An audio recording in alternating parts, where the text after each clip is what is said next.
Hello. Hello. Yes, we're opening up this workshop. Thank you, everyone. We're going to head to executive session here first, but before we do, so this is a council workshop. We will not be taking public comment. Public comment on the items for this workshop will be on April 5th. I think that's a Tuesday. Yes, be April 5th. You could also email public comment at lewistonmaine.gov with your comments, or you can email Administrator Hunter. At this point, can I have a motion to enter executive session pursuant to MSRA Title I, Section 405-6A to discuss a personal matter? Councillor McCarthy. Councillor LaChapelle seconded. Show of hands. Favor, yeah. All in favor? Okay. Yes, thank you. We're going to head to executive session. We anticipate being back fairly shortly. Mr. Mayor, I included you in the vote since Councillor Pease isn't here. I also vote to go to executive session. Thank you. Heather, do we need anything with this? Okay.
And we're back. Administrator Hunter and Director Brunswick, please begin. Thank you, Mr. Mayor, City Council. For the viewing public, I'd like to welcome everybody and remind anybody the Lewiston FY23 budget is on the city's website. It is also available in hard document at the Lewiston Public Library as well as the city clerk's office. Any questions or budget suggestions can be emailed directly to me at hunter@lewistonmaine.gov or public comment at lewistonmaine.gov. Again, counselors, just kind of doing all the housekeeping stuff ahead of time. You have a city school committee budget workshop Monday at 5:30 at Connor School.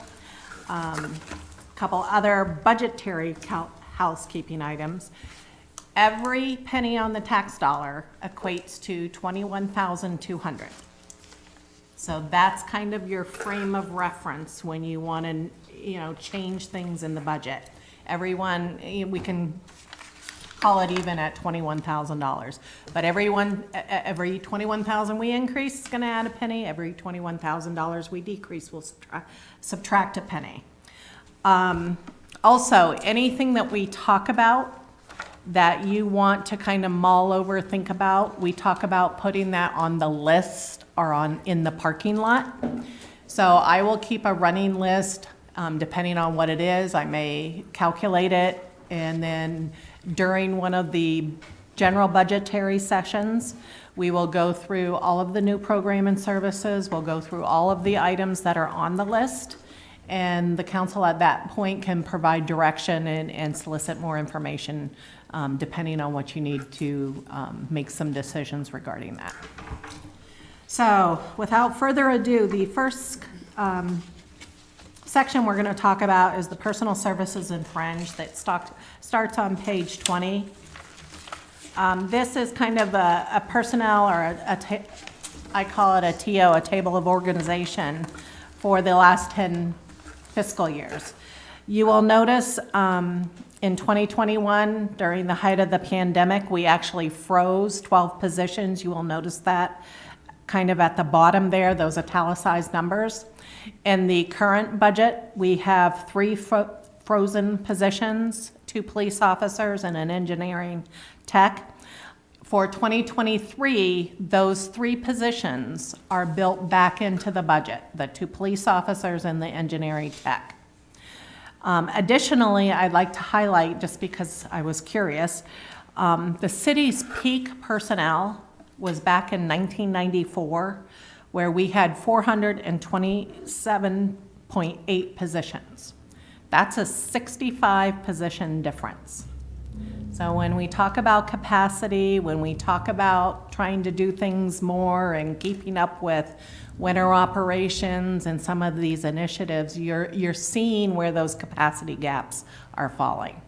I knew it was a lot, but when I actually kind of went and looked, it was even more than I had anticipated. So just to kind of keep that in the back of your mind. So on page 22, we talk about 21 and 22 regular wages. We have an overall increase here. Personal and fringe total in, as we talked about on the overview, is about $2.5 million or 8.8%. As part of new program and services, we have quite a few that are recommended through those elements, including 2 highway workers, 2 mechanics. We have 2 positions in the rec department, as well as some other new program and services. When we talk about those individual departments, we'll go through in a little bit more detail. Regular time increased by $1.2 million or 6.7%. This includes all required settled contract adjustments and step increases with the exception of fire. The only thing that's built in there is their step increases that are required by contracts. And again, as you're looking for comparisons between the current year 2022 and 2023, you may see some kind of gaps. That's because the salary reserve for the current year has not been allocated yet. So from that standpoint, it may see, the variances may seem a little larger than that because we have not done that salary reserve.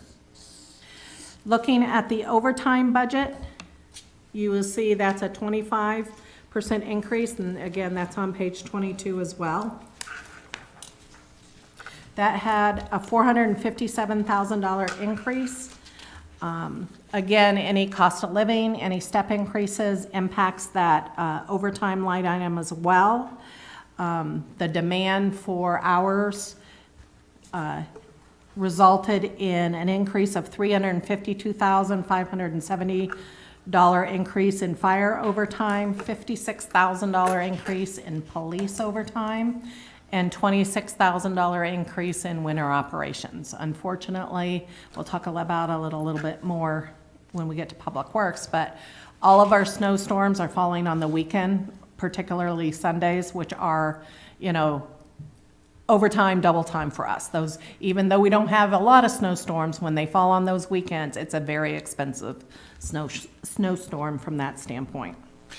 May I have a quick question? Certainly. So if the snowstorm is on a weekend, the hours don't shift. That's just extra hours at that point. That's correct. It's not like they don't work the next Monday or something. No, they don't flex it. It has to be a 30-day notice, and then at that point in time, you have to keep them on after that. So there's no comp time or flex schedules or anything like that. That Gotcha. vary day to day. Thank you. You can do it either way you would like. That's, I'm new, so just tell it's, me what the. I am comfortable either way. I did obviously take a question, but what would make the most sense? That's up to you. Usually what I'll do is kind of go through a chunk and then ask if there's any questions, and then I'll go through another chunk. But if that works for the council, I'm fine with that. Can you just repeat those numbers again, 56% or 56 something? Oh, for overtime? Yeah. $352,570 increase in fire. $56,120 in police. And $26,000 in public works winter operations. That goes towards that $2 million. Correct. Or if you think of it a different way, of the $457,256 increase in overtime, what, 80% of that is the fire piece of it. I'll wait for my questions. Okay. Temporary wages, and that primarily involves recreation, public works, and most especially the library. Had an overall increase of $89,650, which is a 40.5% increase. One thing I will let you know, this is probably the first year that full operations are back online. Library and recreation in particular were semi-shuttered, if not completely shuttered during the COVID, so that enabled us to reduce temporary wages significantly. We're now fully back online. Likewise with the additional work required with Public Works, you'll see some growth in their temporary wage request as well.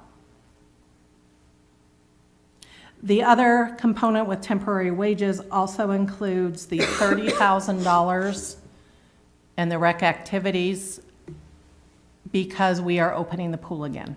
So that's general funds portion, our contribution to the rec activity fund to pay for labor related to reopening and instituting the aquatic program. Other fees, in this particular case, other fees includes the council fees, the board stipends, the city auditor, and the city attorney. They had an increase of $20,600, or a 13% increase. All of the board stipends related to the charter change and charter language and the ordinance change that followed that make up this increase. The city attorney and the city audit fee were completely flat. Dropping down to the bottom of page 23, we'll talk about the fringe benefits. We have an overall increase there of $773,800, or 7.8%. We have severance pay that increased by $37,478. That is based upon anticipated retirements. Main state retirement, our main PERS that you'll see here, increased by $250,488. And we have a couple different things at play here in this particular line item. The first has the normal increases in COLAs and step increases as the salary grows. This is a percentage-based benefits, so there's a direct correlation with the salaries. The other thing in the current year, last fall, the council approved at that point in time to change the special plan for the police department from, I think it's 2C to 3C.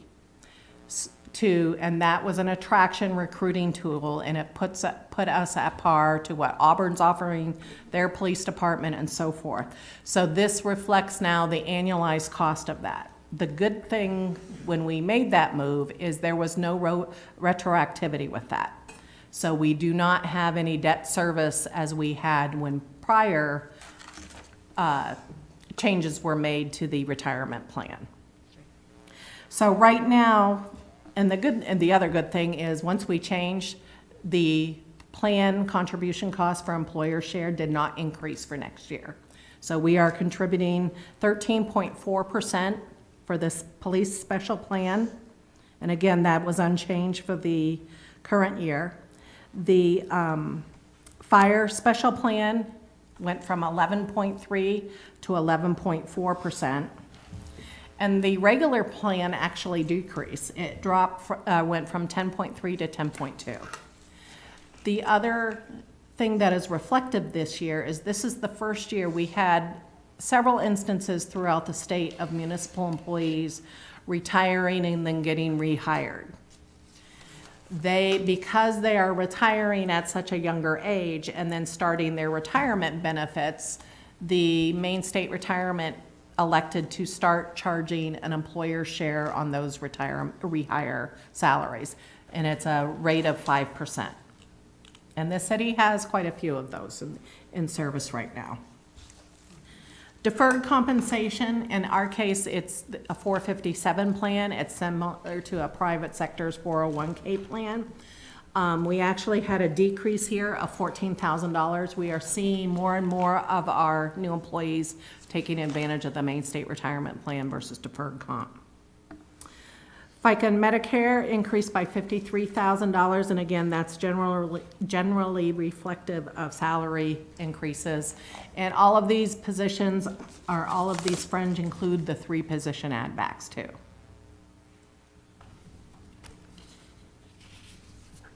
Looking at retirement health savings account, this is a city's plan that converts sick time and in some instances vacation time when a balance reaches so much of a level by contract. The city pulls that amount, converts it to cash, and deposits this into the retirement health savings account. That had an overall increase of just under $40,000. We did notice with COVID, people didn't take the vacations. People were looking at different uses of sick time because we had COVID sick time available. So the balances did climb this year. So that's impacting that line item. The city pension plan is a pension plan that was made up of police, fire, and public works prior to Maine State Retirement. So we only have one individual left on that plan, and we provide a small increase. The increase in that plan is based upon the cost of living increase that is provided to all the other municipal employees. Health insurance and the health insurance buyout are the health insurance incentive. We'll talk about the latter one first. The city has a program where if you do not enroll in a plan or coverage that you are qualified for, you get an incentive of 4 months of the differential. So if you're a family plan or eligible for a family plan and only take single, you get that differential times 4 months. If you're eligible for family and don't take any, then you're eligible for 4 months of the family plan. That has been quite a popular program. It does save us, the balance 8 months of the health insurance. So between the health insurance and the buyout, we're anticipating about a $321,000 increase. This past January, we had a 3.6% increase. January of 2023, we're estimating an 8.5% increase. I am waiting to see what our experience rating is. We'll get the March experience rating like the first week in April, so we may be able to tweak that percentage a little bit as part of one of your city council adjustments, so stay tuned on that. The healthcare educator, we have a small increase there of a $2,600. That's contracted through the YMCA. They do a 4-prong test that qualifies for employees to pay a reduced health insurance rate. Boston Mutual is a legacy benefit. There are no new enrollees on that program. It's essentially a paid-up policy, a life insurance policy when you retire. So again, there's a small estimated increase there of about $2,400. Flexible spending is a plan that the employer contributes. It's either between $250 or $300, depending on your bargaining unit. And it allows you to cover certain out-of-pocket costs through this plan at a tax-deferred rate. And again, there's a small increase anticipated there of about $900. Similarly to the flexible spending plan, the health reimbursement arrangement is 100% paid by the employer. We have 2 tiers on that arrangement. A single plan is about $1,200. The family plan is $2,400. That allowed the city to move from the PPO or the point of service plan to the PPO 500 plan. And because employees would pay more out of pocket, it allowed us to move those plans and have the employees run those out-of-pocket costs or a portion of those through this plan. Workers' compensation had an increase of about $44,000 that is hitting the operating budget, and then I'm recommending another $250,000 to be funded through fund balance. As you might recall, during the audit presentation, there was a gap in the liability of about $4.4 million.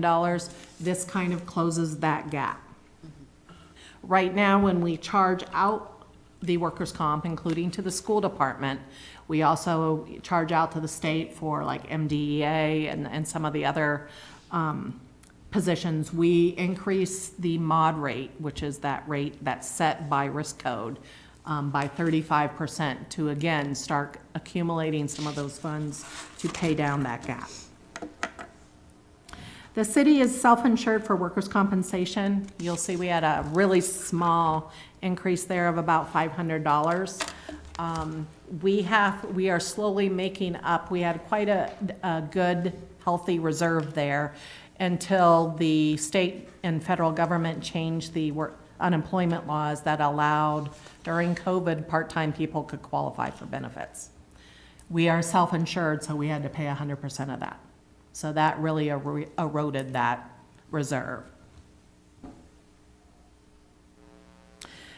On page 24,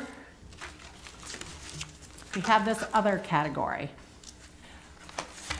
This reflects the billing in the municipal garage, and it'll make more sense when we talk about that a little bit later on tonight. This is charge outs both internally and externally. So the billing that you see that says JE, those are internal billings. That's municipal garage charging highway, that's municipal garage charging our safety coordinator for their vehicle rental charges. Billing cash is charge outs to other entities, the sheriff's department, Auburn Water, just for the examples, the school department. So that's an external that has an overhead charge built into that. So those are directly related to anything having to do with municipal garage. So that kind of covers the personal service and fringe benefit piece. So before we move on to capital, any questions on any of those particular line items? Anything that the council would like to put on the parking lot or the list to revisit at a later date? Councillor LaChapelle? Yes, I'm just looking at the overtime budget at $2.2 million. We're saying $352,000 of that 2.2 is fire department. No, we're saying of the increase is fire department. If you scroll down till you find 4222, so you're looking under the division, it's kind of right smack on, we're on page 22, under overtime, 4222, and go all the way across. Am I blind here? We have highlighters, but, Yeah. but we could use You need rulers. I also gave you your sheet cards, so you will see the fire budget is anticipated or recommended at $1.3 million, Okay. So which is a bump of a, how do we regularly come to 1.8 million, 1.8, 1.8, 1.6 million on overtime all the time? Are we just not hiring enough people? What's, it's a combination of components. Most of them are contractually related. Looking down through there, the biggest component, you have police for responses, for coverage, for overtime, vacation, bereavement, workers' comp issue, court dates. So all of that plays a role. Those are people that are coming back in when they're off duty to cover those shifts. Fire department has a similar coverage issue. They have mandatory staffing. If there is a position missing on that mandatory staffing that day, that's 100% replaced at an overtime rate. The difference is where the police department has an 8-hour overtime shift, the fire department has a 24-hour overtime shift. So when you're paying them to come in and cover for somebody that's on vacation or sick, you're paying substantially more in the fire department because of that shift time slot. Likewise, when you go down through there, your next probably biggest one that jumps out is going to be your 4332. correct, That's winter operations. plowing? And we kind of discussed that earlier on the snowstorms that happen at night, the snowstorms that happen on holidays, the snowstorms that happen on the weekends. Those are all very, very expensive snowstorms. The fire department one, part of their contract? Correct.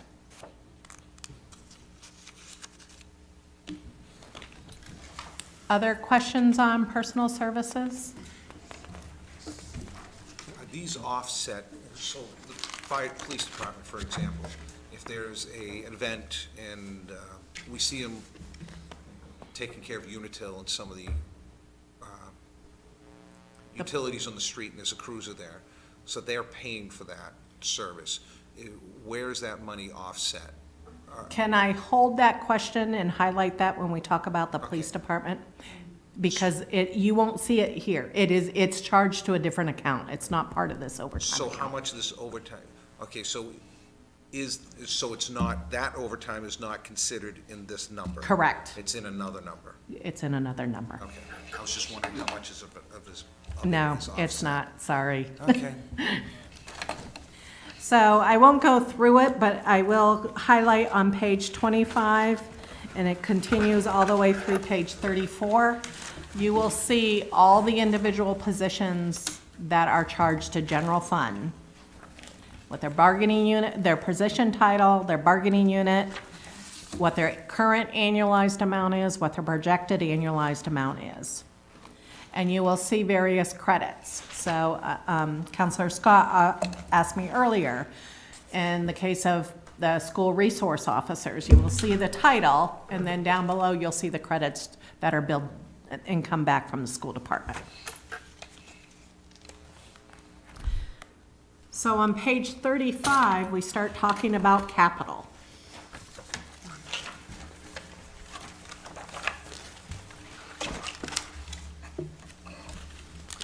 Currently, all capital is recommended to be funded through fund balance. So initially, request totaled $4,191,653. Looking at some of the capital projects that we had that can qualify and be moved over to fund balance, we put a little over $2.7 million. So right now, we're looking at taking a little over $6.9 million in fund balance. It still stays within that 10% sweet spot at 10.57%, which is on the bottom of page 36.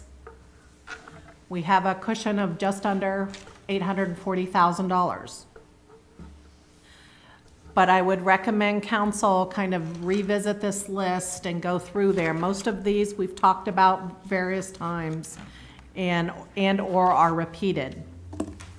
So as you go through that list, if there are anything that you have questions on, concerns on, please shoot me an email and we will put it on the list and revisit all the capital items together. But that is a very large amount, even though we're still within the target. It's a very large amount. And one thing I will say, there is absolutely no guarantee that $6.9 million will be there next year to do the same thing.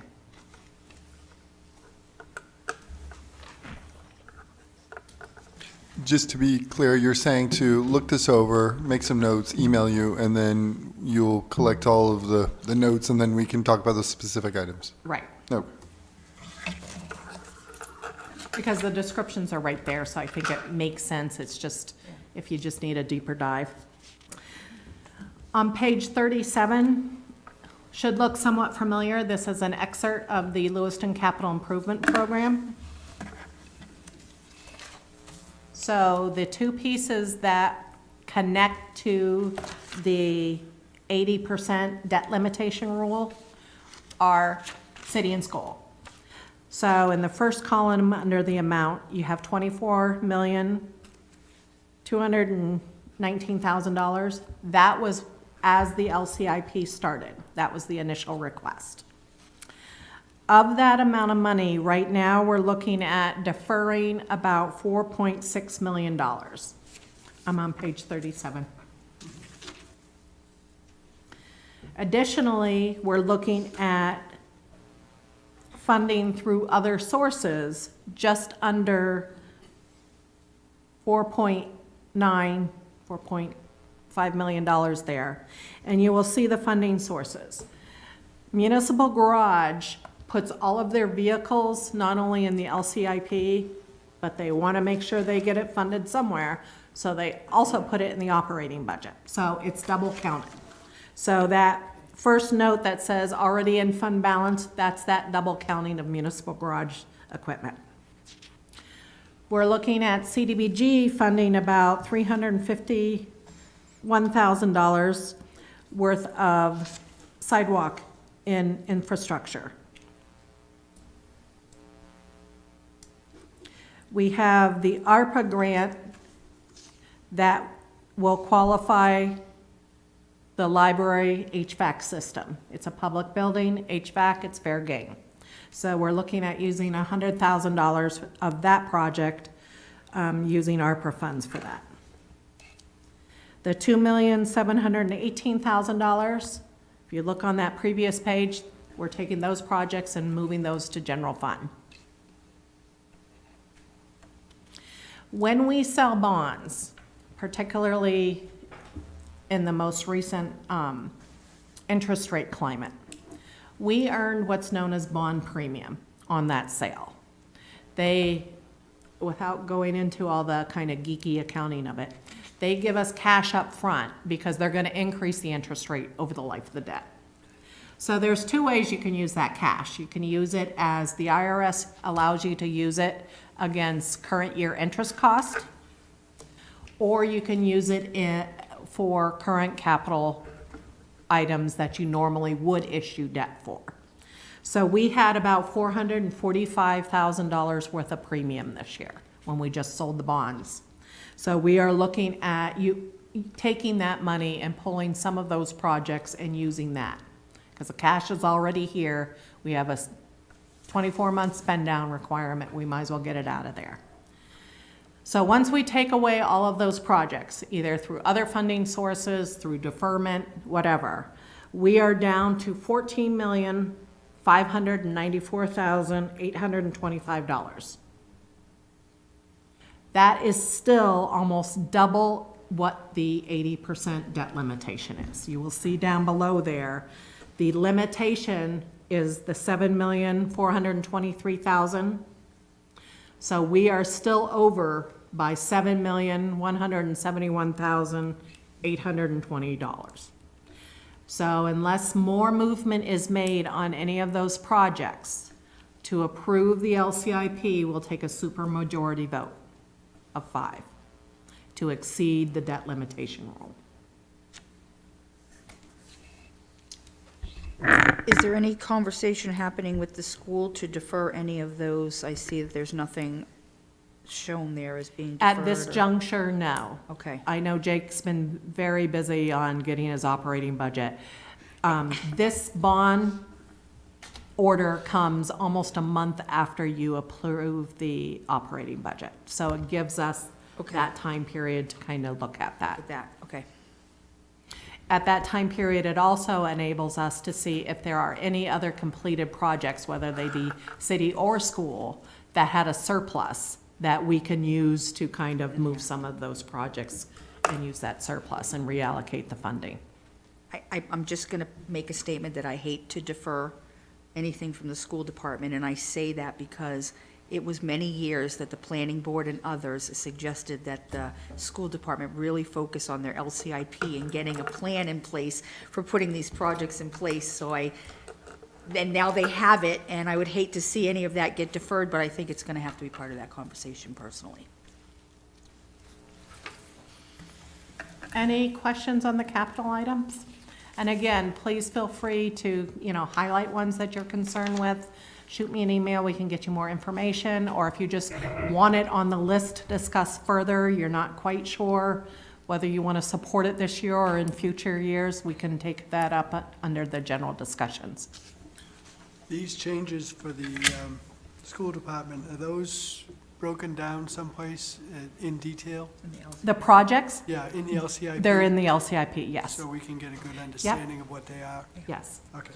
All of these projects on this page, the individual write-ups are in your LCIP document. The LCIP document is also on the city's website.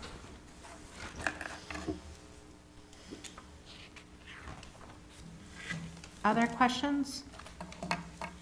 So I cover these two first because personnel and fringe and capital, because those are the city's biggest cost drivers in the budget.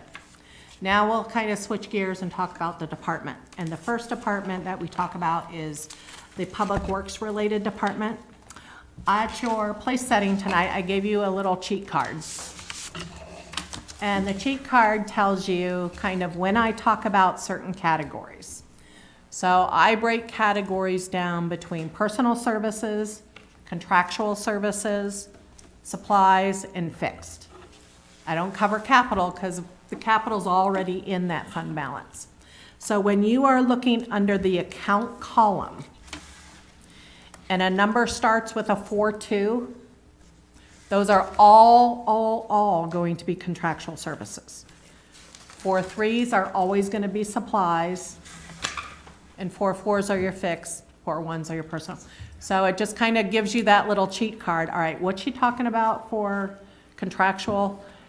Now you kind of know which kind of block of accounts I'm covering. And they're all printed in that same order in your budget as well. So that's kind of your little cheat card for tonight. Thank you.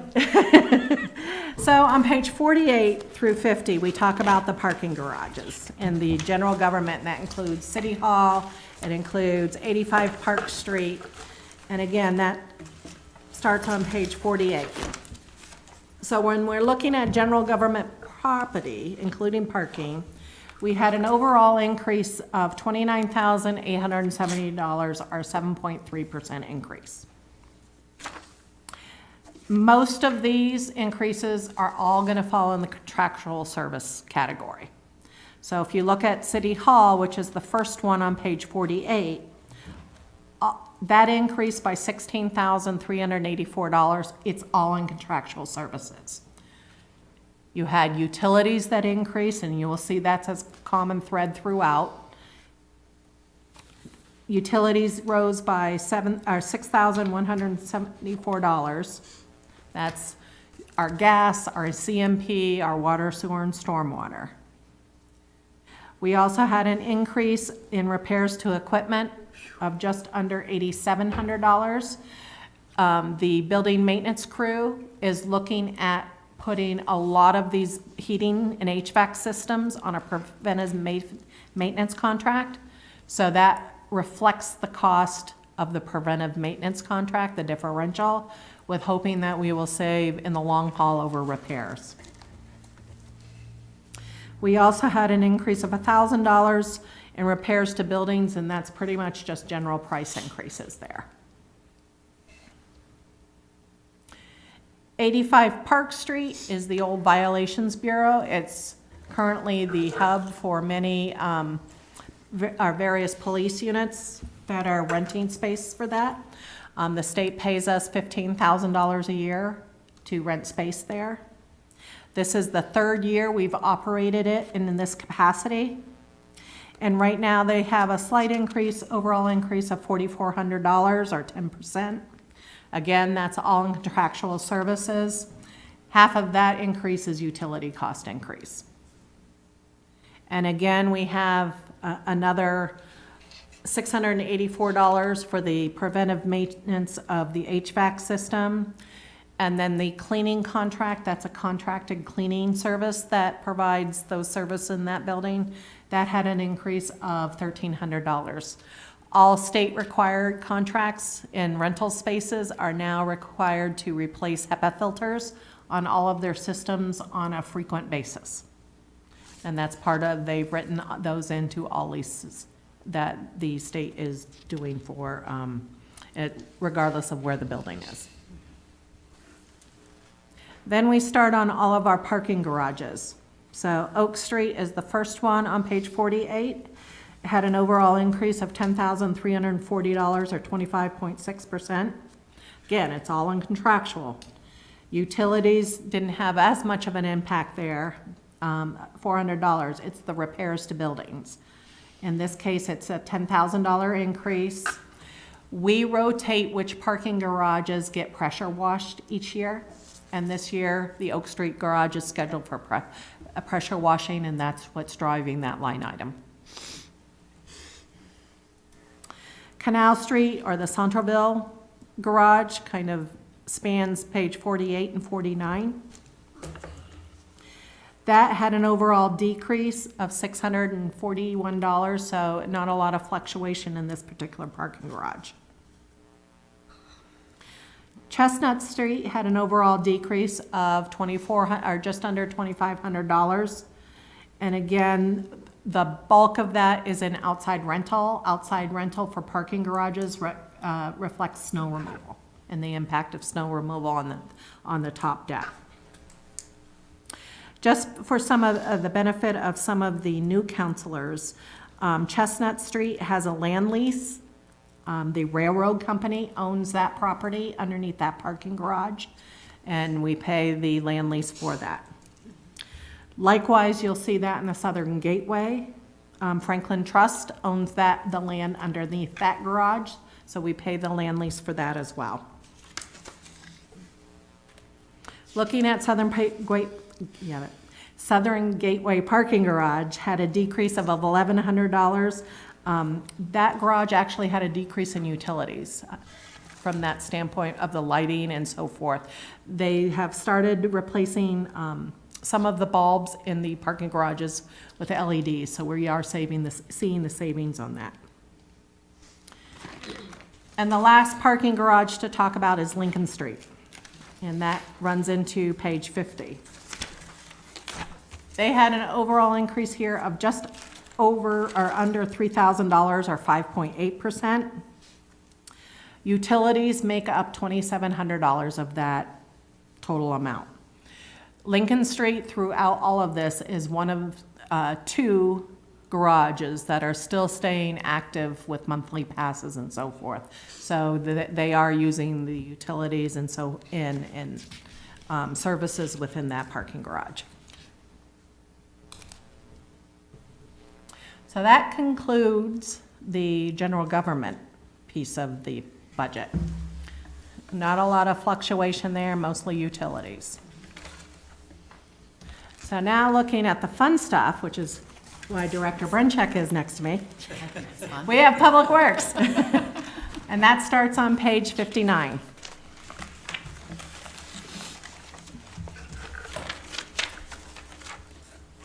So kind of to review some general components of Public Works.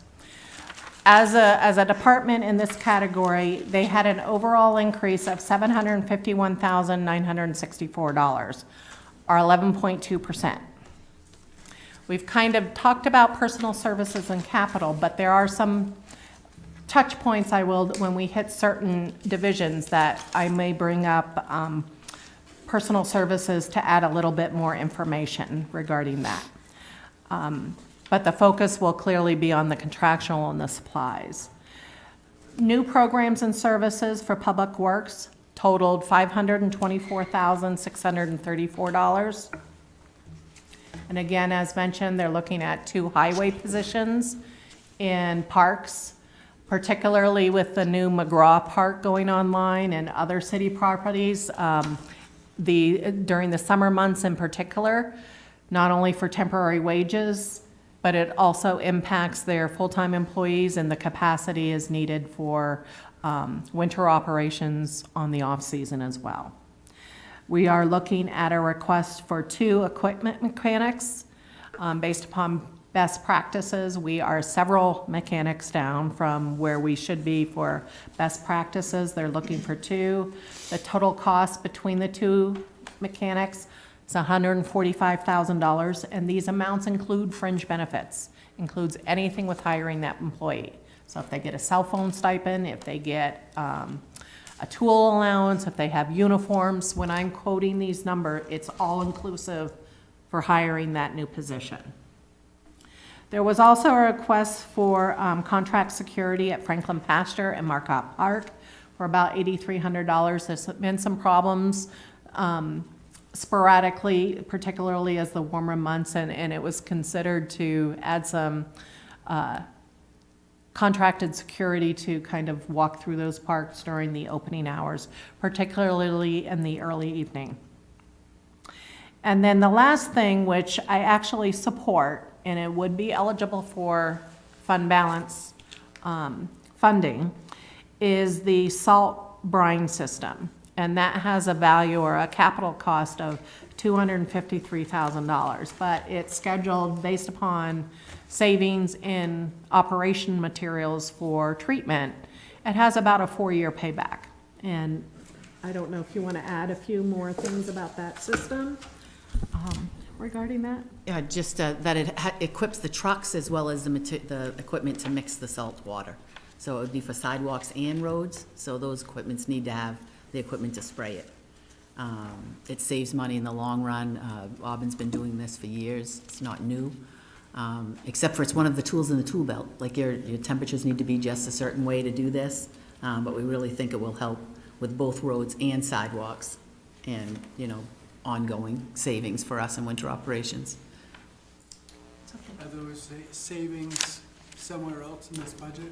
If it's gonna pay back in 4 years, you're looking at what, $75,000? It wouldn't be in this budget. Next. It would be in future budgets in the operating costs. Okay, Because they'd have to get the system up and running, so. so it wouldn't be ready for next year? They could at least evaluate it and see if there's any materials that could be cut this year, especially with as early as the fund balance gets approved. Is that something you want to kind of put on the parking lot for consideration, or? I would just like to see that Okay. where the revenue is gonna, you know, how that payback is gonna happen, I guess. Yep.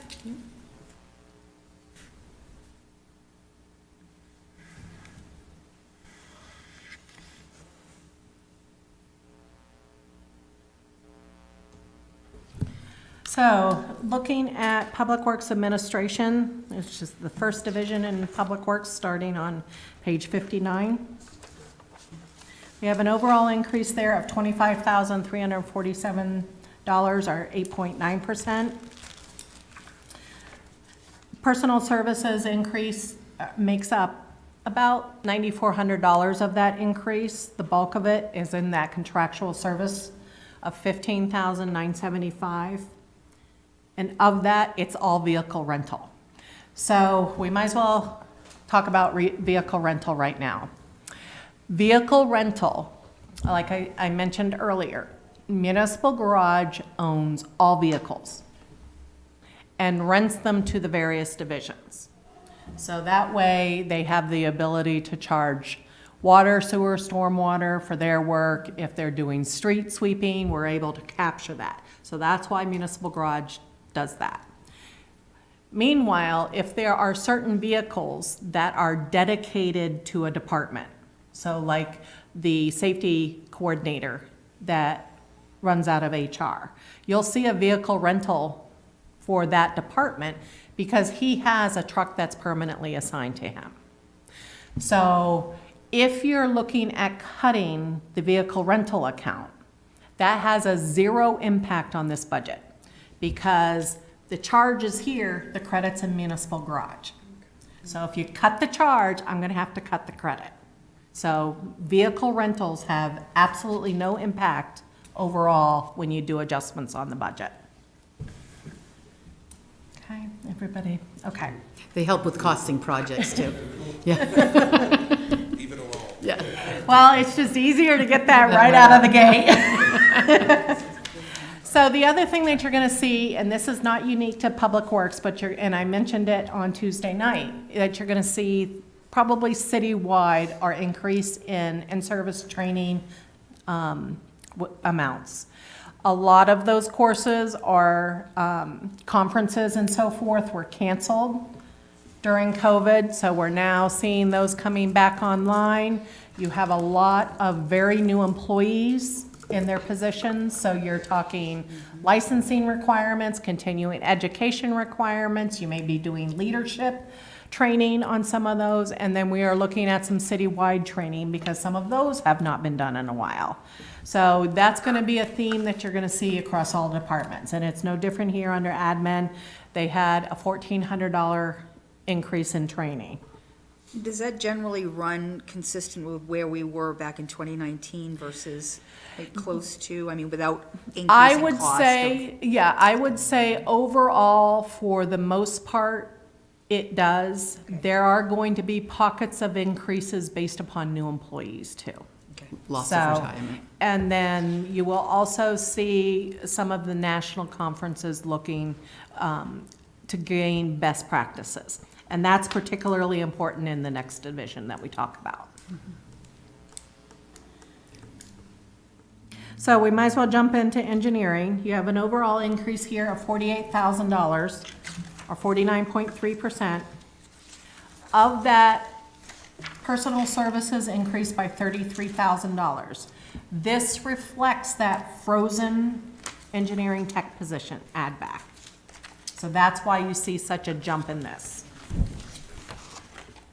The balance of that increase is in contractual services, $14,590.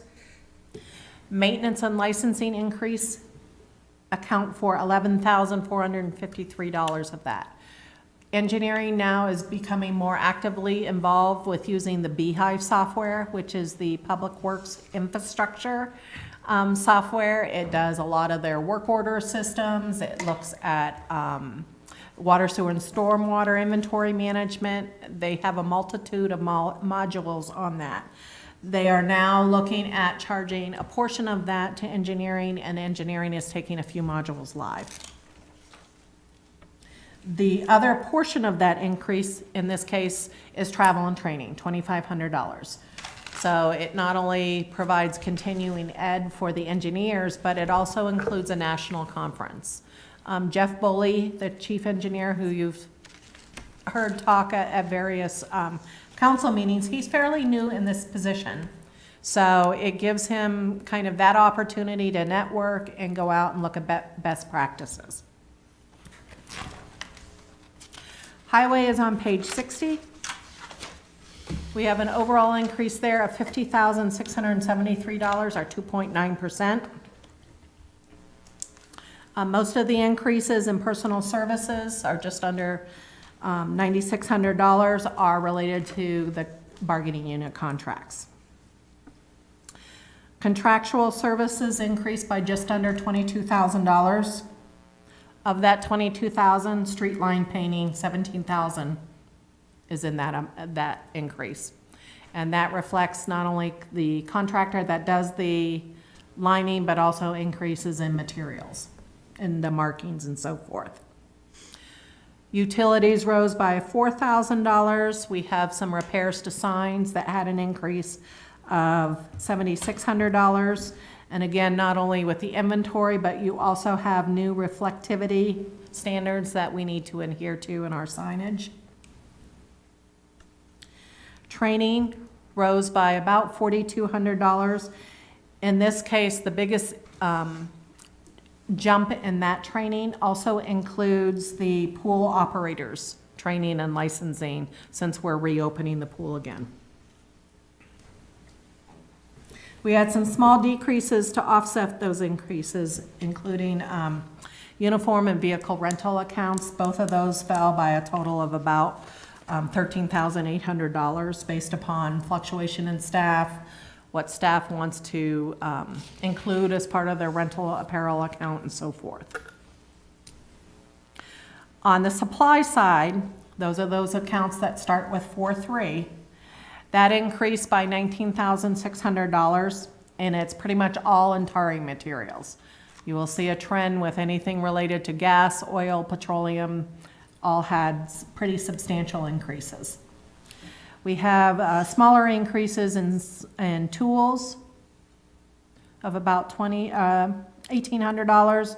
Again, that's replacing some mowers, weed whackers, and so forth. Construction materials had about the same amount of increase, and again, that's price increases for the loam and hay bales and so forth. The fixed costs actually decreased, and granted, it's only $345, but we take decreases when we can, and that's based upon dig-safe estimates. Winter operations, that's splitting between page 60 and 61, had an overall increase of $42,756, or 3.1%. A little over half of that amount, $23,281, is attributed to personal services. And again, that's that $26,000 in overtime for those weekend storms. Supplies, in this case, is the other driver at $19,800. And again, that's in the treatment supplies, the salt, the calcium, liquid calcium, calcium chloride, and so forth. And those are all based upon unit cost increases. So although those unit cost increases are very small, when you use a lot of it, it tends to add up. Sidewalks are 100% funded through fund balance, so there's no impact on the operating budget. Streetlights is a category or a division that is kind of catching up again. It had an overall increase of $108,785, or 26%. For many years, this division did not do a lot of maintenance, and then they went into LED replacements, so that was their focus. Now they're kind of going back and doing some maintenance that had been deferred for so long, and replacing materials and so forth. So a lot of those increases surround just catching up with some of the deferment at that point in time. We have a $16,000 increase in streetlight personal services, reflecting turnover and various journeyman and master licenses. Contractual increased by $55,700. That's 41 of that is repairs to singles. Again, that's a deferment that has been happening, as well as a lot of broken pedestrian buttons. We've been getting numerous reported concerns on those buttons needing to be replaced. And then looking at replacing a controller at Pine and Bates is probably the other big ticket that falls into that line item. In-service training in this case is $10,900. Again, that's licensing and schooling required for the journeymans and the master electrician. Supplies increased by $36,000. $21,500 is construction materials. And replacing poles is the biggest cost driver there. This one had a unique spike in the department apparel because OSHA is requiring all street light personnel to have fire safety suppression outer clothing. So that's jackets, that's everything. So we've had to update all of those apparel items for that. Obviously, there's a substantial cost difference between those items. And again, upgrading some of the tools and the small tools added another $4,000 increase. And then other supplies for, we've had the LEDs for a period of time. We're now looking at starting to replace some bulbs with that. Waste and recycling starts on page 61 and converts to page 62. The contract hauling portion increased by $21,500 or 2.5%. That's all in that contract waste collection service.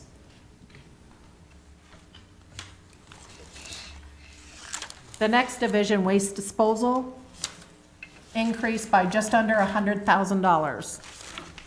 That's 15.9%. Personnel service actually decreased here, $22,000, because we are looking at a reorganization in that division where the superintendent is also still doing engineering work. And we have elevated an individual to serve as that foreman capacity. So that offered a savings in regular wages of about $28,000. Contractual services here totaled about $119,000 increase. $64,000 of that is the ash hauling contract that we are in the process of negotiating. Utilities pretty much represents the other increase at $43,000. We had a flow meter that was not functioning right at the solid waste facility. So DEP came in and researched it with us, and we had to replace the flow meter. And of course, when you replace the flow meter and get more accurate readings, then your utilities tend to increase accordingly. So that's where you're seeing that. The good thing is, I think we're paying ourselves. We're paying ourselves, yeah. You know, for that on the water and sewer side, so it could be worse. Testing services also increased by $3,600. DEP is now requiring us to do PFAS testing, so that's what you're seeing. That's 100% related to that. And miscellaneous services increased about by that same amount. We have a new billing scale house system out there, and that is the maintenance and licensing associated with that system. We have a smaller increase in office supplies of $2,700. That's the cards for the new system and replacement cards for those systems. So I'll take a breather here. Any questions on any of the divisions up to this point? Would this fall under the area for the waste disposal, the dump, I'm assuming? Yes. my biggest complaint in the dump that I've heard from everybody, the damn thing isn't open when I go there. Yeah. And so Would you- put that on the big Parking parking list? lot Yeah. list. So I don't know, they're just frustrated, knocking on doors. They said worse than damn, but Yes. just because I'm on TV and my wife is gonna give I me that. agree with you. I had a couple of questions. Sure. 85 Park Street. Yes, We get $15,000 from the state. yes, Now, do we also use that building? yes. It's a joint task force group that use that building. Okay, so it costs us $48,000 and we only get 15 in rent. Yes. Now, is that building going away?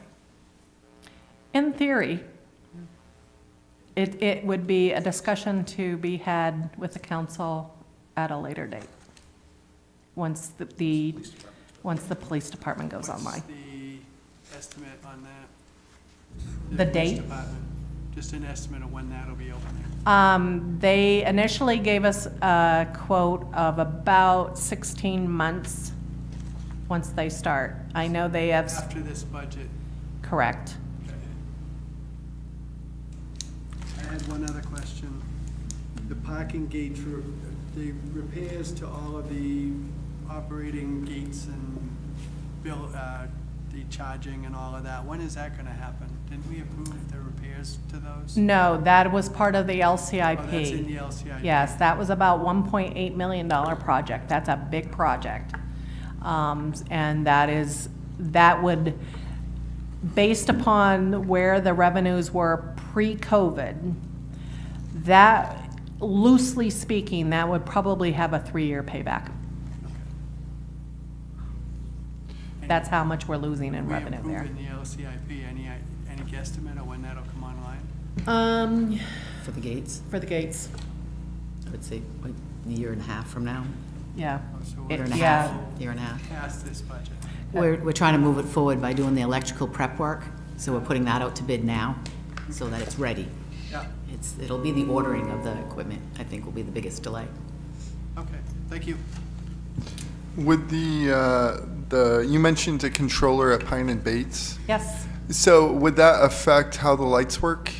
I would assume Yes, so. yeah, there's Yeah, 'cause- timing and there's equipment, so the failure of it would be, the less failures with having a new controller and not going on flashing. The timing is something that we're doing with another contract with ATRC.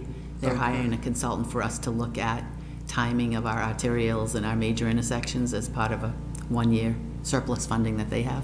Gotcha. We did a study a year or two ago about Yes. parking meters. Is that falling, if I missed this, or are we coming up to it, or? No, in part of the fund balance request, I think I threw some money in there to review and start implementing some of that parking. Was it ever presented to the council? Yes, I missed it. yes. So I we wasn't can on the re- council, so I don't. Yes.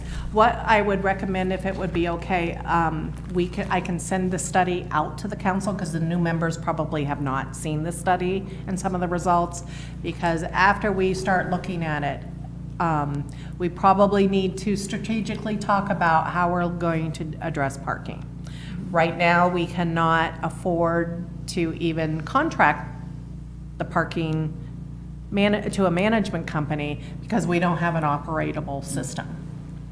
So once we get that done, we can, it would be a council discussion probably during the workshop, looking at alternatives and seeing which is the more financially palatable decision at the council level.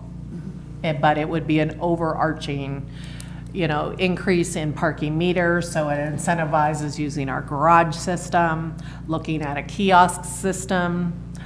There's a multitude of recommendations in this study. Okay, so that would be put off until '24, are we saying? We could conceivably start doing some of the metering and the kiosk work now.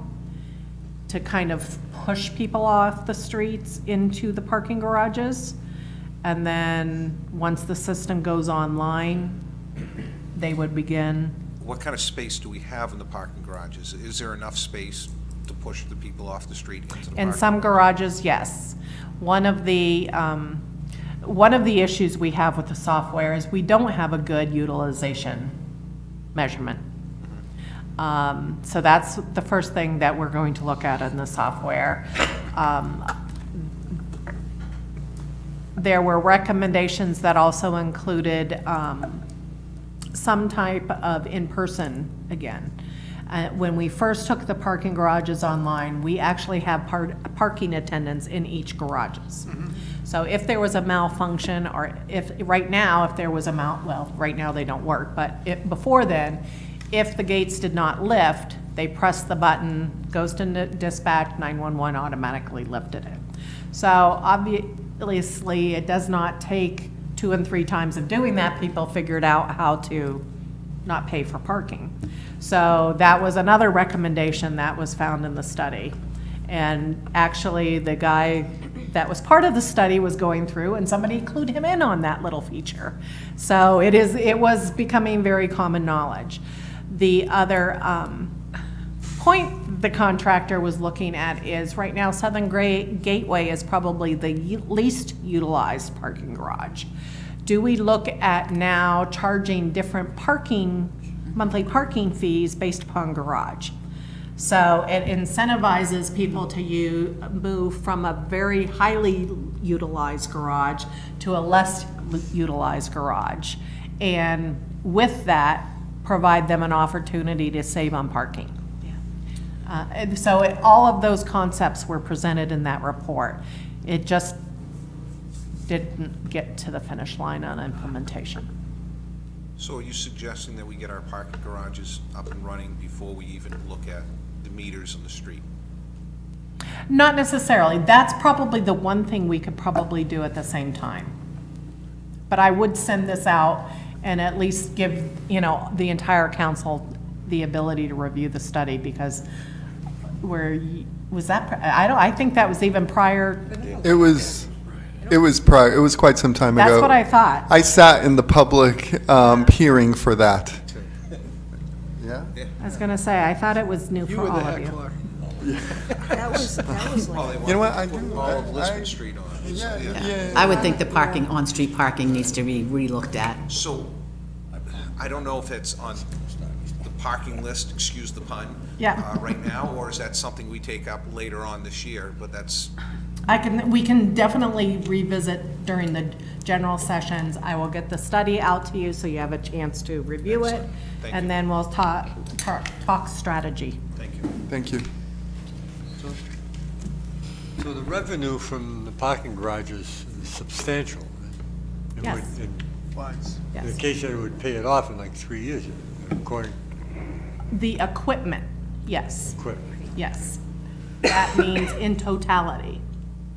So some parking garages are more revenue-driven than other parking garages, but in totality, because the pricing of the system is in totality. Were we using the figures for that based before much of the people working downtown are not? That's what I said, it's based upon pre-COVID. Right, okay. That's that Thank you. payback. It might be a little more now, potentially. A little longer, yes. Yes, longer, yes. Okay, so we're back to open spaces, which is on the top of page 62, running to 63. We have an overall increase here of about $220,000 or 24.6%. Personal services here increased by $69,000. 100% of the total increase is due to increase in temporary wages, actually more than that. They're requesting an additional $72,760 in temp wages. Again, it's a capacity issue. It's hiring individuals right now and keeping them as long as we can into the fall to start with garden clearing, trash pickup, sweeping, all of, maintenance, mowing. We're taking the pool open. The pool hasn't been open in 2 years. We've taken McGraw Park online. So, and we have numerous city-owned property that we need to keep litter picked up, mowing, trimming, and so forth. So that is, the capacity has definitely increased over the years here. Contractual services rose by $122,760, and it's pretty much off all accounts in this category. We have utilities at $4,600, vehicle rental, which is probably the biggest piece, at $58,000. Repairs to buildings is $8,700 due to fencing and kind of playground equipment repair. That's the two cost drivers in that line item. Is there specifics on that? Is that for a specific park? Is that like Marcotte Park with some of the issues we've seen, or is there specific? Raymond Park Fountain is a big one for $12,000 right Yes. there at the bridge that needs to get all replaced. Okay. Repairs to grounds increased by $23,000. Again, that's loam and seeding needed through various parks, particularly Pettingill, Samar Payne, and Veterans are the three that use a lot of that, as well as replacing playground mulch. Outside rental increased by $5,000. That's rental for bucket trucks for Christmas decorations, as well as additional trucks in the summer for our temporary workers. Downtown maintenance increased by $8,300. That covers holiday lights as well as increased maintenance needs for the planters and so forth, downtown beautification. Miscellaneous services rose by $15,000. That is made up of porta potties from McGraw Park, some poison ivy spraying, as well as doing some pest management for the browntail moth, so we can save our trees and so forth with that. Supplies rose by about $8,000, of which $5,000 is in household supplies. That's all related to the pool opening. That's where we budget our pool chemicals, the filters, and so forth. Small tools rose by $1,400. Again, that's your weed whackers, the leaf blowers and mowers and so forth. And then we had some public safety supply increases, particularly the biggest cost driver is replacing harnesses there for fall harness replacement and some PPE. For the benefit of the new council, you will see on page 63, probably halfway down, you'll see forestry board expense and tree bait.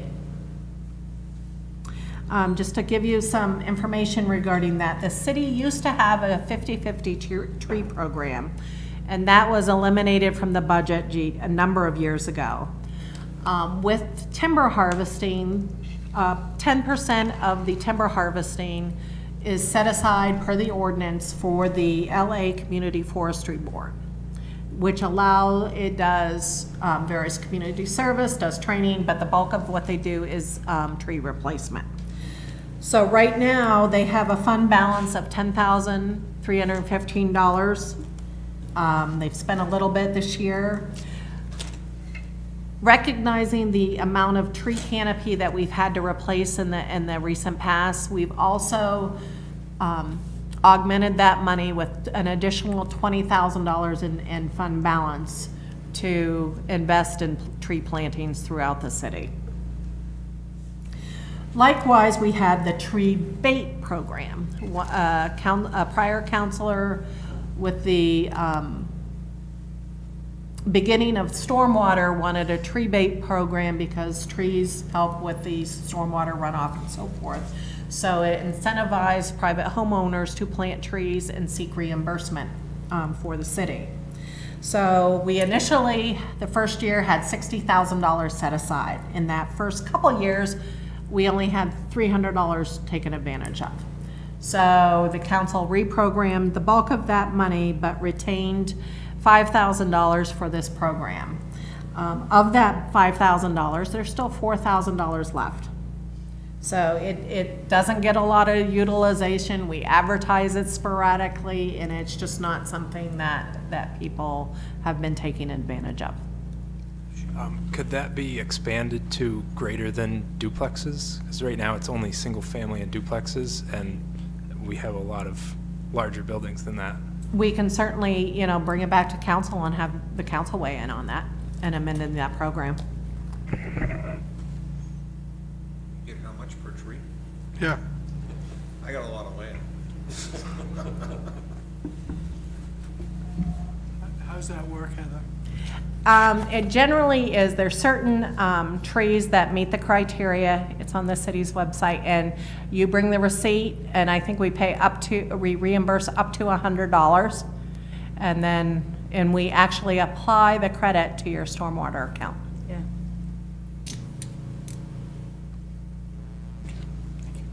I'm surprised more people don't take advantage of it, honestly. Yes. Yeah. The next division is the hydro, electric, and canal. It's on the bottom of 63, the top of 64. We had an overall increase here of $15,000 or 10%. And again, continuing the theme, that's all in contractual services. A third of that is in utilities. The utilities increased by $5,700. Canal maintenance includes general daily maintenance, about $9,000. And those are the two pieces that make up the bulk of that fluctuation in that budget. We've been talking a lot about municipal garage. We've arrived at page 64.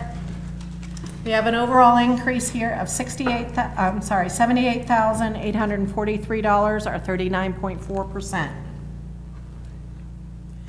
Personal services had a decrease of $30,852, but that's kind of misleading because those rental fees and the charges are included in there. So we had an increase in regular and overtime, and the decrease was actually in the internal billing. So that's what's driving that credit, or that decrease, overall decrease in personal service. The charge outs, the internal charge outs decreased by $70,000. So if you look at that, $40,000 of it was in regular and overtime increases. Charges for services increased by $31,500. We had repairs to equipment at $17,500, and again, it's all shipping costs and part price increases, that supply chain, that nasty phrase nobody likes anymore. Repairs to vehicles rose by $4,000. Miscellaneous services by $6,200.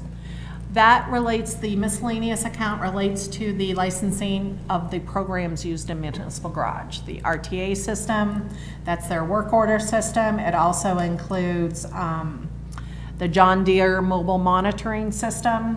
And as we buy more John Deeres, obviously the maintenance and licensing increase accordingly. So that's what's driving the miscellaneous account.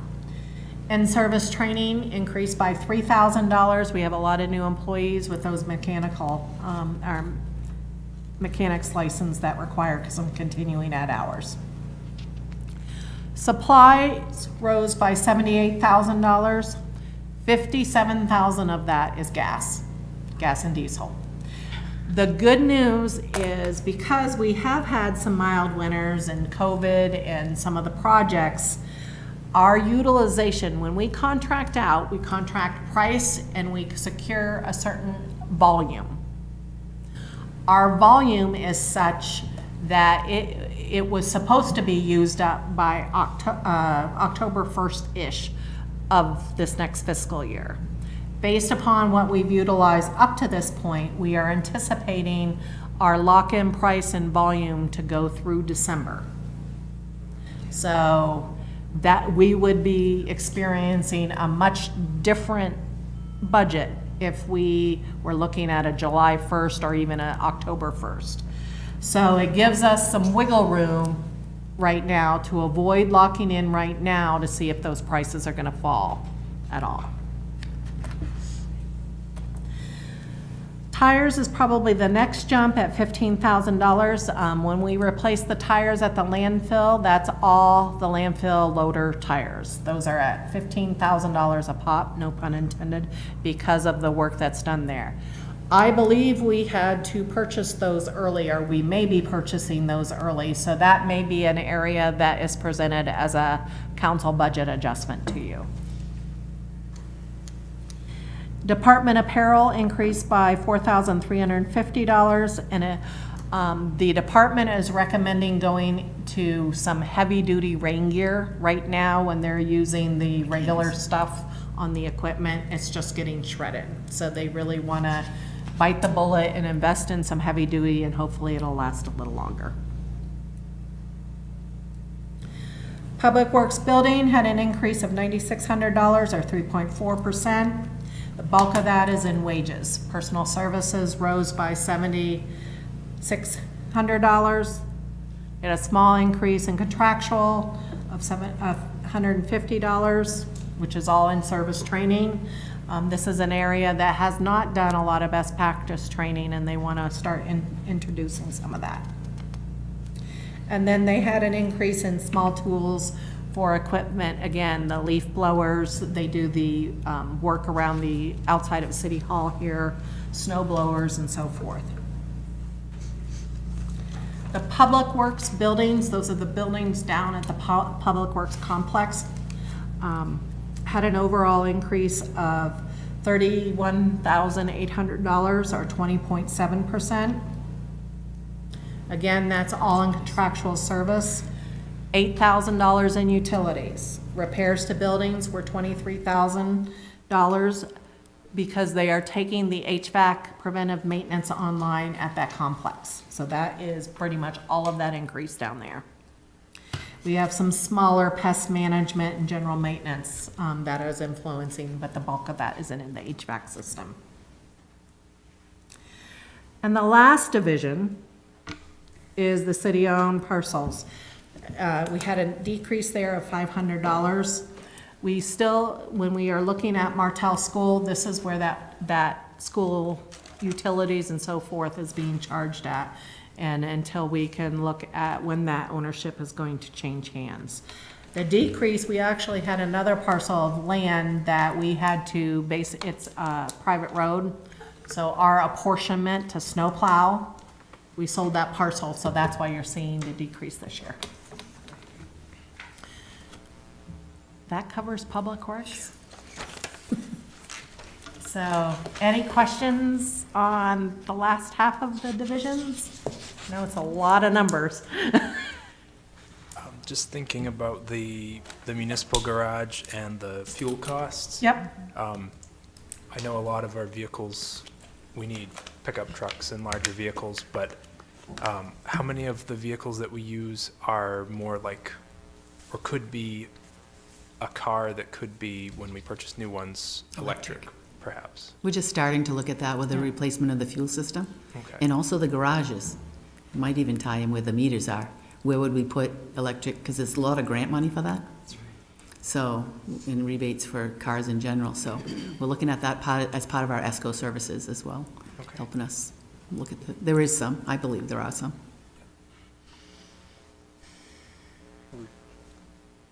Sorry. All right, Councilor Pease? You said about the John Deere package. Does that go out to bid, or why is it strictly John Deere, or is it?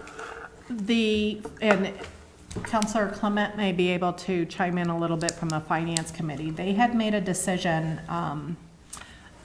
quite a few years ago to kind of narrow the scope of brands that the municipal garage carried. It becomes more efficient in training employees to do repairs, obtaining parts and inventory. And also in this particular case, they have that functionality that you're not leaving somebody potentially stranded because of a maintenance issue. This is a pre-maintenance software monitoring system. So similar to your car when you're low on gas and the little gas tank light goes on. It's a very similar system that triggers some of that. To be able to utilize it, it makes sense to keep with the John Deere brand. We still go out to bid for the various distributors and providers with John Deere equipment on how they want to, or what pricing that they want to do. But at this point, it's provided a lot of efficiencies as well. And Counselor, I don't know if you want to chime in anymore? The other thing that maybe we haven't talked about, this past year, our purchasing policy, we included Sourcewell, which is, I don't know how to describe it other than like a conglomerate that sources out equipment nationwide. For instance, the fire department has gone with this Houston Yes. conglomerate down there, or government group, and they can purchase a fire truck through that group considerably less money than what we would through the local vendor, because they're buying 200 or 300 at a time versus the one that we would buy. And it's the same thing here with Sourcewell. The standardization of parts and equipment, the inventory that we require in Public Works, if you've got I can't tell you off the top of my head how many loaders they have down there, but if each one was a different brand, the parts needed to repair the common stuff that you would go through, you'd have to have different parts for every brand. It becomes a nightmare in stocking just replacement parts. If you standardize, it'd be like, I guess an analogy would be the police department, everyone had a different weapon, different caliber, different weapon. It makes sense to standardize as much as you can. And economy of scale is what we're trying to do through all this. Well, my only question is the fact that it's John Deere. Toro, I find, is probably as well, if not better unit, less breakdowns, less cost to maintain them. Why is that not? All I can share with you at the time when the decision made, and like I said, it's been a number of years now. I think the combination of repair ratings at that time and what we had currently in stock, where the bulk of those were John Deere's, so that is how they are doing it. It's certainly something we can ask our municipal garage to look at, kind of, and the repair cost of those, and, you know, kind of look at the cost benefit of maintaining this system. Does Toro have something similar with the notification system, and see what the out-of-pocket cost would be to convert. Okay. Thank you. Councillor Scott? Thank you. So if I go back to page 18 and we look at the new programs and services request. Yep. And by the way, I appreciate that you put a management team ranking on those. I think that's wonderful. Thank you. And so when we look at the highway worker, we've got two. One is a management team ranking of 3, and one is management team ranking of 13. So that's 2. So I would like to put one of those on Okay. the list for further discussion. And I guess I'd have to say, as much as I don't want both equipment mechanics, but those two are lower on the list of priority, so I'd like to at least have a conversation around one Okay. there. And again, I really appreciate that you did that like that so that we can see outside of all those lines.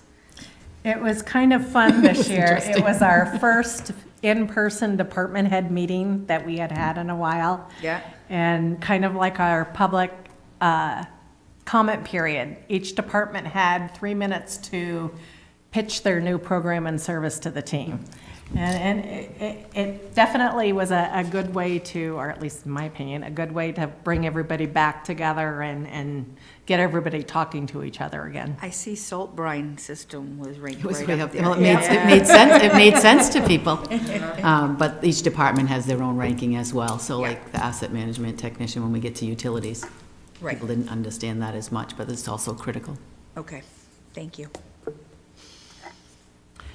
So if there are no more questions, you know, you kind of get the feel. So if you have any questions, please feel free to email me. This, for most of you, this is your first shot at the budget, first night in one of these workshops. Let me know if you have any questions. Again, Monday night is the joint city school workshop. We have 2 workshops next week. We have Tuesday and Thursday. Tuesday, we'll be talking about the rec activities and the utility funds, which will kind of wrap up the public works and those positions. And then Thursday, we have police, the drug forfeiture, fire, 911, the TIF, and CDBG. So you have kind of your public service, public safety group, as well as CDBG is next Thursday. Councilor LaChapelle? Just enlighten me on procedurally. We're basically just absorbing information right now. Yes. In another 2 weeks, then we'll start coming through and making decisions. How does this work? Every council kind of approaches it a little bit differently. So I will start with that.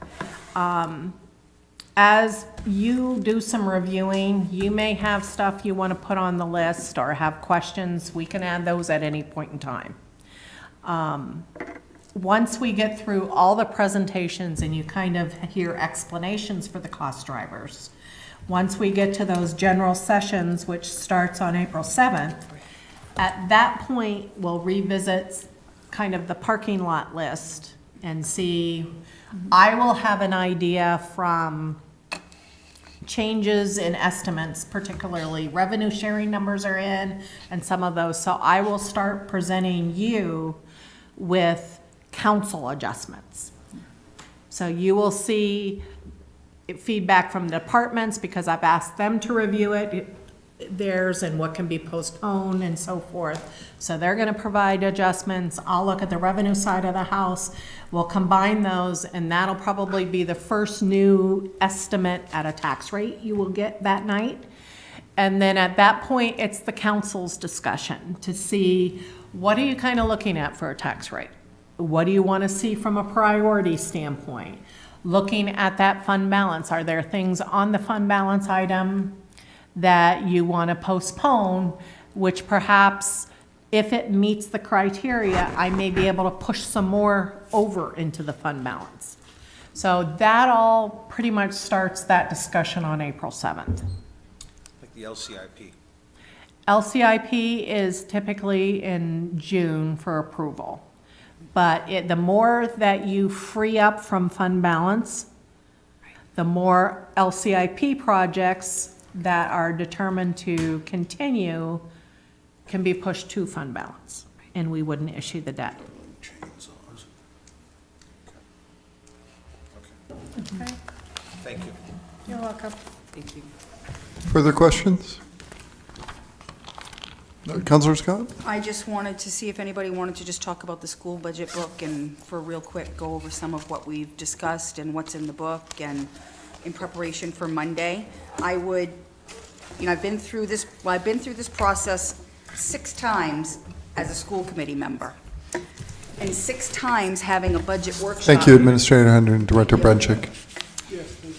6 times having a budget workshop with city councilors, a lot of time what happens, there's not a lot of conversation that happens. I think that's the best time to have conversations and ask questions. And I think even now, prior to that meeting on Monday, if you have questions or concerns or something that you want to, an example, we'll say you got concerns about maybe what the cost of the coaching at the schools and the coaching with teachers, and I'm just using that as an example. Now might be a good time to put that into writing and so that the superintendent would be prepared to answer that question at that time so that you can have a little bit more clarity. I do want to reiterate, though, that no matter what the city council says is the bottom line, it is still the purview of the school committee to decide where that money goes, what it would be used for, what department it's used in. It's the school committee that's going to make the decision whether we're cutting summer school or a math teacher, is what I'm basically trying to say. Even though you can give suggestions to, what you want to see for the mill rate, the bottom line, that respect. So I did go through this real quick.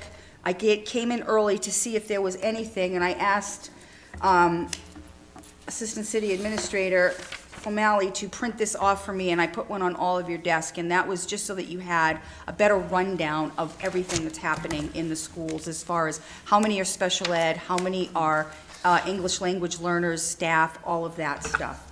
And I do want to suggest, so Monday evening, we had the presentation. We've already been through all of our articles. We've went through what we just did here. We've done all of our articles already. And Monday evening, we had the discussion around special education. And special education is one of the largest cost drivers outside of salaries in our school budget. And a lot of that has to do with out-of-district placements, because we don't have the staff or the necessary programming in place at all the schools to cover the needs of all the special needs kids in the city of Lewiston. And by state law, all children in the city of Lewiston get a public education. If we don't have that, we pay for outplacement services. It can be upwards to $50,000 per child to pay for outplacement services. So when the audit was done last year on special education, and they started really delving into what the school's providing, what we can do better, one of the things that they came up with in that report was that we had a lot of ed techs that were put into place for one-on-one services. Now, one-on-one services is when a child with special needs has an individual education plan put in place, and it is decided in the time of that planning that that child needs a one-on-one person with them all the time to help them through different things. It's what I do at Sandcastle as a behavioral health professional, to be that right with that child all day long. I'm helping them through all of their stuff. I take notes on that stuff and do the paperwork, keep track of that child. That's the kind of thing. Well, when a few superintendents back started to really look at putting some of these services in place in our schools so we weren't paying so much for out-of-district placement, one of the things they did was get a lot of ed techs to put into these children. And what the audit showed was that that wasn't a good idea. It wasn't necessarily the best thing because it wasn't a behavioral health professional. It was just like an ed tech 1 going in there. Because I'm personally, my degree, I have an ed tech 3, but I also have a BHP, which is a completely different thing. That's knowing how to work with that child with behavioral, with mental health issues, with all of these things that they may necessarily need. So one of the things that the school department has done, and I suggest if you have the opportunity to rewatch the video, and it is on YouTube for Monday evening, where the director, our new director of special education, Kristen Crafts, gave an amazing overview of what they're doing and how they are using this audit to make the changes needed so that we can start saving some serious money in out-of-district placement, provide the proper services for all of our kids in school, and have the proper staff to do all of that. And in one of the things that they have already done, and you'll see it in the book because they do have a part in there in the memo section. I asked him specifically last night when we went through this to include it in the memo. It is, and he's going to discuss it also on Monday evening, the superintendent, is the budget overview for Article 2, and Article 2 is special education. They have cut 35 staff out of special education because they were just ed techs 1-to-1. So that's one of the big things they're doing. Another thing that they needed to look at was there are folks that work at like Sandcastle, which are BCBAs. They do the state funding work and the also work on the individual education plans more than a BHP would. They do a lot of that paperwork, ensuring that meetings with parents are done properly. One of the things that was seen in the audit was that there were individual education plans that were being changed without full disclosure to parents. There were some things that needed to be changed that way. How many BCBAs do we have at Sandcastle? 2, 3, 2? We have a couple, right? We have, yeah. And that's a small, small program. The city of Lewiston's public schools has 4 to cover the whole school system. I personally think that we need to have one of those in each individual school. We're now sharing services, and that is one of the things that they're looking at that's really going to make a significant difference on making sure that the kids are getting the programming, the need, and everything that they need. That was one of the things that you'll see in that piece that we need, because what that person will do is they will be able to work with the funding with main care. So myself personally, as a BHP, because of the job and the certification I have, Stephanie's business can get a reimbursement for that. There is a main care reimbursement for everybody that has those services for kids. We were not using that. And there is an upwards of, and this is a conservative estimate, if we start charging for those services, it could be an additional $400,000 added to the budget for work being done by school employees for these children. So that's something that BCBA would be doing to ensure that we're making sure we get all the money we can get where we can get it to cover the services that we need. The special education is a huge piece, in my opinion, and I have to tell you that it was one of the things I discussed with you all when we first started working together, and why I wanted to be on the school committee, because that audit was a huge piece, in my opinion, on making the changes that we need to make. And one of those changes is also making sure that we have the programming in place, and we do have the space available at Connors School to actually put 30 kids that are currently on a waiting list or an out-district placement back into our school. Again, you'll see that there is some cost to having the person and the appropriate staff member there, but it is offset by the cost that we are going to save having not to put those kids in a vehicle going to like a Margaret Murphy or a different school like that and paying those outside costs. This is a lot of information to digest, so I just want to say that there's been a lot of conversation about that and how we can really save money. And when you look at the superintendent's memo, and I have some notes here on excuse me just a moment. Administrator Hunter, you'll be there Monday night, right? Yes, I will. Yeah. So when he looked at some of the changes to be made with this Article 2 special education, the out-of-placement cost, we're looking at possibly a $1.5 million avoided cost by putting those kids back into our schools to have that programming done.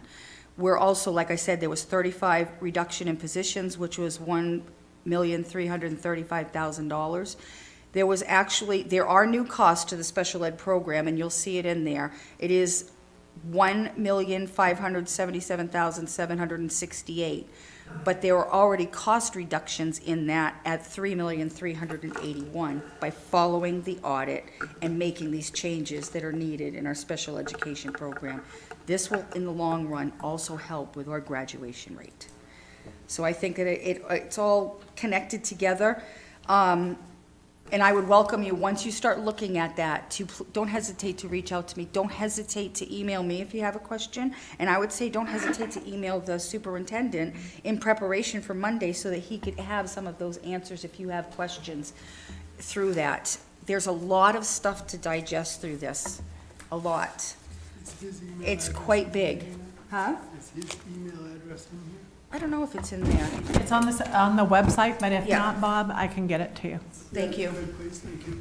Council. I think the biggest part of this is when we read his memo, and then when you look at, which is not the easiest thing always to read, but towards the back, there's what's called the EPS funding. And that is sometimes difficult, I think it's in the back of this one. It was in mine, I'm not sure where it's located. I may be able to help you there. Essentially, it's a state-required Thank you. formula that to capitalize on all of the state school subsidy, you have to have X amount of dollars in local taxes. When I did the overview right now, we not only have the local share requirement, but we are exceeding the local share requirement. Right.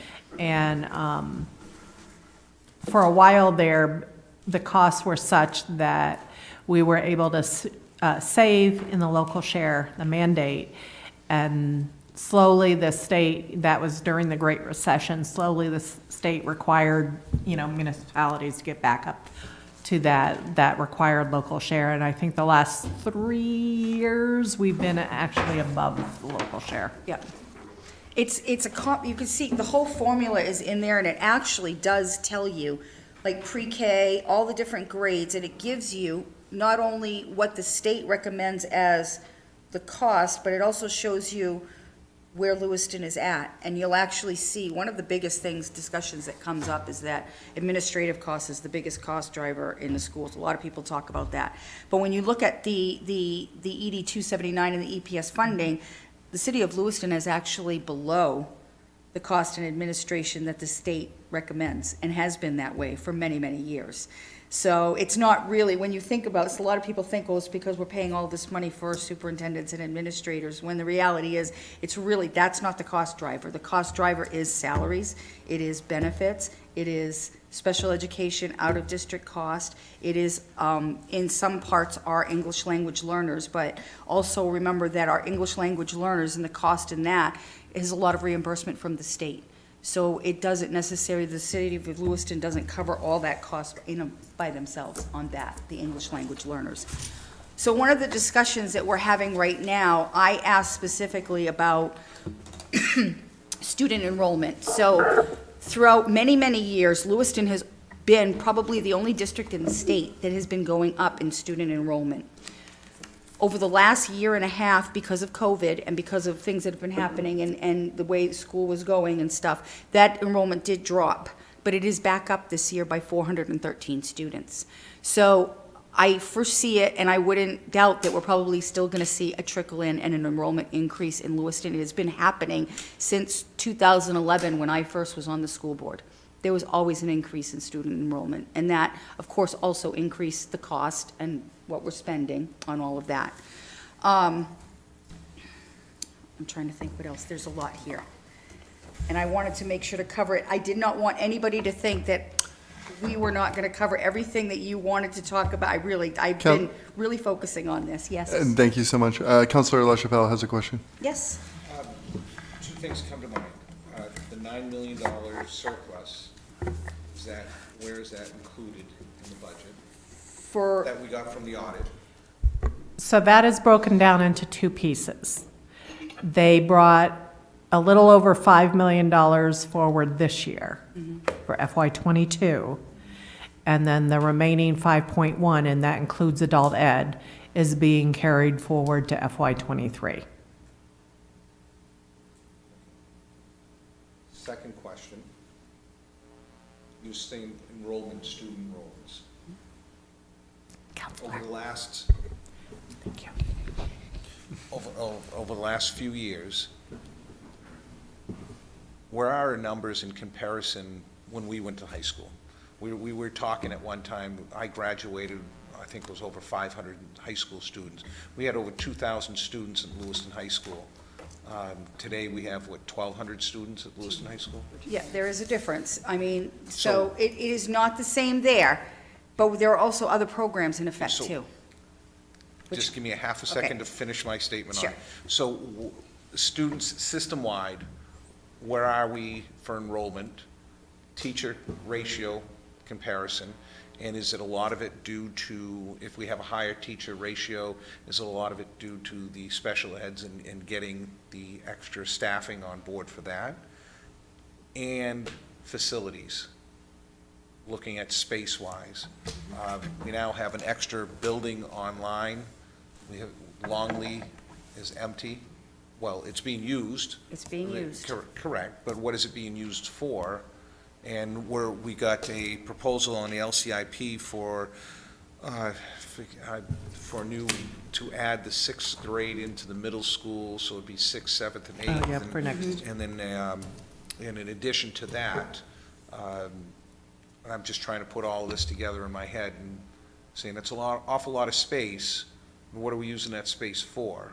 Well, some of it will be for some of the special education programming to do more. So there is space available at Connors Elementary right now, and there will be more space available at the high school because of the new addition that we just put in. The high school, even though we had maybe had more students when we graduated, was just full to the brim. Different spaces being used. This addition has been a great asset to that high school because it's freed up space. So we don't actually have programming in the basement anymore where they used to have the band room, and now they were literally squeezing in between the hallway in that area to get students. And So, and some of those questions, honestly, I don't have all the answers for you right now, and I think that I know. And I think that maybe that's something that, email it to me, and we'll email it to the superintendent so we can have that answered on Monday evening, because I think those are really good questions, and have that conversation. Thank you. You're welcome. Thank you very much, Counselor. You're welcome. Mayor, any- I'm all set. All right, I guess we're done. We are done. Good evening, or good night.